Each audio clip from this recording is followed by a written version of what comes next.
Yes, this is the 260. I'm Joe Walburn. I'm joined by Dave Rickert, Matt Brumball, and we are proud to present the head coach of the Comets, Ben Boudreau. Thanks, guys. I appreciate it here.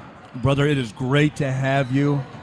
Dave and I were so excited for the first episode of the 260 for you to make time. And I'll tell you what a name, the Boudreau name. How about the history of it?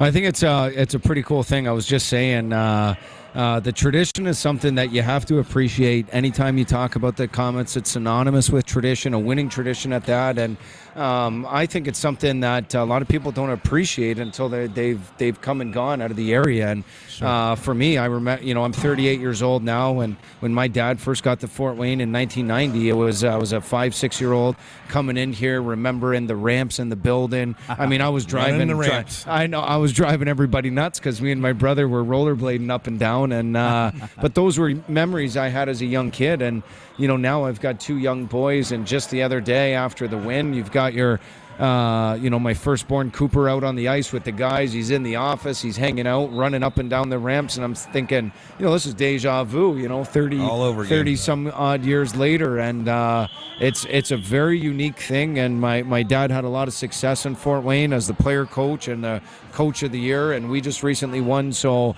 Fort Wayne is going to hold a special place near and dear to the Boudreau family here for as long as we're around. When I first met you, I found it very somewhat odd, I guess, that you own a house here in the fort. And I just remember, I was like, what? Sort of unheard of, but you said you love this place. The memories of Fort Wayne when you was a kid. Well, 100%, and priorities change. Again, I want to say we got a young family, 2 beautiful boys, my wife, Carla. We're proud Canadians. And when we got to Fort Wayne 6 years ago, we had our firstborn, and, you're not sure what the future holds in professional hockey. And in 9 years being in this league, I've been on 1-year deals. And during the pandemic, we were looking, what do we do? We don't even know if hockey was going to continue. And we looked at raising our boys in Canada compared to the U.S., and we said, we're going to gamble. We're going to go all in. And we bought a home in November with our contract expiring in 7 months. The same thing with our visa. So if we didn't have success, we're going all in that year and saying, listen, we're hoping to be around. We're going to plan to be around. And the latter, if we really stunk the joint up and didn't have success, if I got fired, we would have had to sell our home and have our visas expire and move our family back to Canada. But, so far the gamble's paid off here. We got a beautiful young family. I love Fort Wayne. I love the community. And, one of the fortunate things is, when you can attach your name to the Comets and be in the community, I mean, it's easy to get along with the people around here, and it's just been nothing but love. We actually just signed our son up for school for next year, which is the first time I've ever planned that far in advance. Now the pressure's on. We better start winning a lot of games here, make sure that can happen. So I don't understand, after you win a championship, that you don't have a long-term contract. Well, Dave, honestly, it's control the things you can, and right now it's, like I said, this is a great spot to be in Fort Wayne, and I'm fortunate. And, if you ask me if you wouldn't be able to coach in Fort Wayne unless it was on a 1-year deal, well, listen, I had coach on a 1-year deal, and not that I want to be that public news or anything. The point of that is this is an unbelievable city. It's a great spot to raise a family when you compare it in and around the United States. The fact that you've got the second oldest minor hockey league organization, you're one of less than 100 professional head coaches in North America alone. Wow. When you look at the history of it, it's I'm in a pretty fortunate spot with a beautiful family in a great area. I have no complaints, and I'm going to do everything I can within my control just to keep doing what I've been doing here in the last 4 years as a head coach. So we'll let the cards play out. Hey, Ben, hit on that. You talked about the love for the city of Fort Wayne and the 260 and these players, and they play. I mean, Eddie Long all the way up to players that you have now and coaches you have now. How they just love this city so much that they stay around. It's it's honestly a great thing. Opening night, they honor all the former guys that are in here, and I don't think that has to go unnoticed. And that's something that you have to understand is the history. You can't just show up and play. And if you stink up the joint, you got to realize, hey, listen, there's 7 decades of hockey that have seen success here with the Comets. So you're not just. It's not just another game. I mean, you got to feel privileged and you got to play to an identity. So when you don't, that's why it's so disappointing. But to that point, our assistant coach Olivier Legault was one of those guys from Montreal, Quebec, and not a lot of French guys in Indiana here, but he came to play here, won a championship. Met a girl, had kids, and loved it so much. He came back and kept working as a coach, and this is his 7th year with the organization. And you see guys like him come to Fort Wayne, fall in love with the city, have a family, and I think it's unique that he gets to come back and work. He's great at what he does, but a lot of other guys, the Fletchers and all those, Boyce. the Boycers, who I golfed with this past summer. Shout out in Boyce. That's what you love to see, and that's why the hockey family is such a big and extended one, and makes living in Fort Wayne just the cherry on top. Was it tough on you during your playing career that you did not play for the Comets and you had to play for that team up north? Well, it was playing against the Comets was as intimidating as you can, because my journey to where I got today was different than a lot of people's. Like, I took 3 years off of hockey to go to school for television and film. I had my degree in after school. I got a job downtown Toronto working for CBC. When I signed up for a free agent camp, I had the weekend of my life in front of the right people. I signed a pro contract, and Unbelievable. I had to tell work, hey, listen, now I'm a pro hockey player, and my life was going this way, and it went this way. And, Incredible. And so, when I played, the second game in my pro career was against the Comets in front of 10,000 people on opening night. And like, I thought, you ever seen the movie Space Jam? I thought it was like us were the little guys, and that's how I felt. I was on the other side of it. And at the same time, we lost a championship against Fort Wayne when we were in Flint. And I saw the confetti fall from the rafters when they did the three-peat, and I remembered that feeling. I was on the opening night lineup. And so being on the other side of it, having that feeling of winning on the other side of it and knowing what it feels like. I mean, I'm 38 now and hope to live a long life, but having that will nobody will ever take that away from me. And when you take into account the history and there's how many years of people that have come before you. I mean, that's 10 championships in 71 years, and happy to be a part of one. And that'll be etched in stone for a long time. So, all in all, pretty positive outlook with the experience and everything that's going on right now here in Fort Wayne. So you have a 5-year-old. Is he following in your footsteps already? He loves hockey, and I think that's a product of just growing up in a hockey family, like I did around my dad. And, I'm not a crazy parent that's like, hey, he's going to make the NHL. Just the fact that he loves it is the best part for me, because he loves being at the games. He picks up every single detail. He knows the players' names. I get to take him in the room, and it lights up his face when he sees his favorite player, Cooper.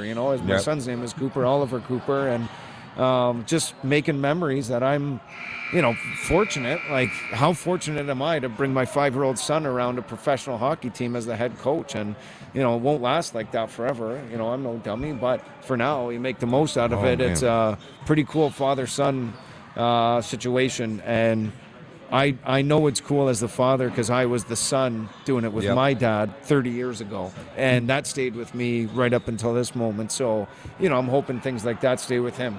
And speaking of your dad played 20 years professional hockey. How is that possible? I mean, how is that possible? Because that's got to be the toughest sport to play. Yeah, I mean, doing it, with his diet too is even a greater feat. A lot of cheeseburgers and fries during those 20 years, I'll tell you that. But he's working it off. Yeah, well, I mean, he had an incredible career. It's something you can't even fathom. I mean, he'd have the hype of a Connor McDavid, almost like at a junior, the way he played and the awards that he won. And, he was a spectacular hockey player. He's a spectacular hockey coach. 32 years coaching. Yeah, it's just, I know he's my father, and sometimes I only look at him, as my dad. But if you look at him just as the career he's had in hockey, it's it's right up there for top 20 in all-time points generated. And Yeah. he's had an unbelievable hockey career, made a lot of great friends and great connections, and he's been loyal, and I've been really fortunate to get a first-hand look behind the scenes at what he does to the game, the phone calls, the passion that he puts in, the way he thinks. Every time that we talk every day, after every practice, after every game. Wow. And I'm talking to my dad about these things, but in hindsight 2020, I've got an NHL Hall head of Fame. coach with 40 years experience, pro of hockey Famer. plus Hall of Famer. Yeah. And I mean, take it for what it is. That's a pretty cool thing, So, like, the way me and Ben got together, Custom Apparel does his hockey camps up in Canada. Sure. And you guys have, 7 or 8 camps throughout the summer? As a family? We've had a lot. I mean, we do a lot of things as a family. Had them in Minnesota, Hershey. I mean, Banff, Alberta. We've had it in Niagara, Cobourg. I mean, we've done a lot of different camps in a lot of different areas, and it's out of the labor of love. Like with the hockey season. And my dad was always in hockey, and my brother, is a trainer in hockey out west. My half brother is a coach in Hershey. I mean, when it's during season, we're all doing hockey. We're not in the same city. We never get to see each other. And in the summer, we do these camps, and now we do them as families. Right. We're together. That's your family vacation. I mean, I hate to say it because it's chaos and everything like that, but it's been 41 years we've had our main camp in Niagara, and my dad started in '82, and my brother and I keep it going as tradition. But that's the week we all know. It's the second full week of August, and we're all going to be together, and we've got the same tradition. We're golfing at the end. We're doing dinner on this night and that night, and that's This is a as pretty the funny hockey story. family. That's the cool thing. Hey, I want to go back to the coaching thing. Your dad, had a tremendous career, NHL coach. He's in Vancouver. Wasn't a great situation for him, but the fans, just the way they showed their love, Appreciation. for him and appreciation was just, it was big. And what's your thoughts? I mean, you're in that coaching situation right now. I mean. At the end of the day, the professional world sometimes is a cold one. It's a business, and a lot of people at the National Hockey League, like it is at the top level, and he went back into a situation where there was a new general manager that didn't hire him, and a new president that didn't hire him. Their team was they didn't have an identity. They didn't know what they were going on, and they weren't winning. And so what they wanted to do was go in a new direction, and my dad was the victim of that. But when he got there, the success he had immediately with Vancouver and just who he was infectious to the whole community, and he became this beloved figure just from being himself like he has anywhere else he's gone. And this may be a Jeopardy question one day, but who's the only coach in professional sports to get fired to a standing ovation? That's great. Seriously, No. when they played their last 2 games and they did the chant, the Bruce there it is, and Yeah. gave him the standing ovation,